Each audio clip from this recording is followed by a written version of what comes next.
اس کے بعد انہوں نے کہا کہ بھائی ہمیں نہیں معلوم، اگر نہیں معلوم تو کلیئرلی کہہ دینا کہ نہیں معلوم ہے، اس میں کیا حرج ہے؟ تو وہی تو میں کہہ رہا ہوں نا کہ آپ کہہ دیں کہ نہیں معلوم، لیکن کلیم کیوں کر رہے ہیں کہ گاڈ ایگزسٹ نہیں کر رہا ہے؟ شکریہ جناب جاوید اختر صاحب کئی مرتبہ دہرا رہے ہیں کہ فیتھ کا مطلب بتائیے، فیتھ کا مطلب بتائیے۔ میں نے بتا دیا، فیتھ صحیح بھی ہوتا ہے، غلط بھی ہوتا ہے، اور آج ہم فیتھ پہ بات نہیں کر رہے، ہم ٹروتھ اور ڈز گاڈ ایگزسٹ پہ بات کر رہے ہیں۔ کیا ڈز گاڈ ایگزسٹ، یہ ٹروتھ یعنی گاڈ ہے یا نہیں ہے، اس میں سے دونوں ٹروتھ کیا ہے؟ اب آپ اسے فیتھ کہہ لیں، بلیف کہہ لیں، ناٹ مائی بزنس۔ اس کے بعد آپ نے کہا کہ بھائی سوال کرنے سے مذہب روکتا ہے۔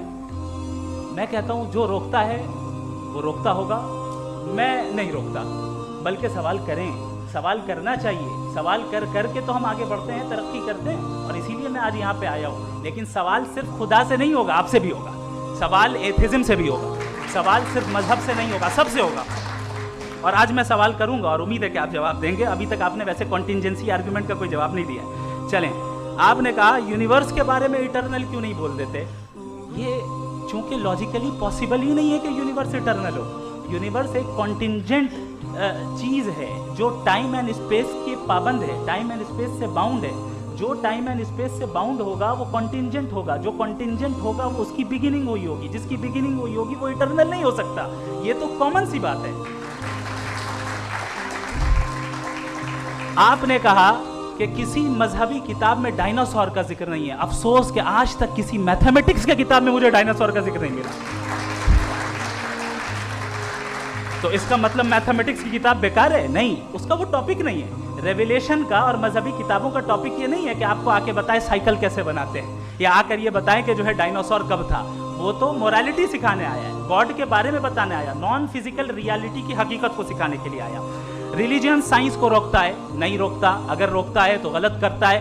ریلیجن سائنٹزم کو روکتا ہے، جس میں ہمارے جاوید صاحب مبتلا ہیں۔ سائنس اور سائنٹزم میں فرق ہے۔ سائنٹزم یہ ہے کہ آپ سمجھیں کہ سائنس اور سائنٹیفک میتھڈالوجی یہ نالج کو حاصل کرنے کا واحد سورس آف نالج ہے، یہ ہے سائنٹزم۔ ہم اسے ریجیکٹ کرتے ہیں۔ ہم سائنس کو تو ترقی کرتے ہیں، بھائی آپ ہماری پوری تاریخ کر لیں، پڑھ لیں تو آپ کو پتہ چل جائے گا۔ بہرحال یہ الگ ٹاپک ہے۔ اس کے بعد انہوں نے ایک لفظ کہا، ویٹیکن نے فتویٰ دیا۔ ویٹیکن کا فتوے سے کوئی تعلق نہیں ہے، دونوں کانٹراڈکٹری الفاظ ہیں۔ اس کے بعد انہوں نے کہا کہ بھائی ہمیں نہیں معلوم، اگر نہیں معلوم تو کلیئرلی کہہ دینا کہ نہیں معلوم ہے، اس میں کیا حرج ہے؟ تو وہی تو میں کہہ رہا ہوں نا کہ آپ کہہ دیں کہ نہیں معلوم، لیکن کلیم کیوں کر رہے ہیں کہ گاڈ ایگزسٹ نہیں کر رہا ہے؟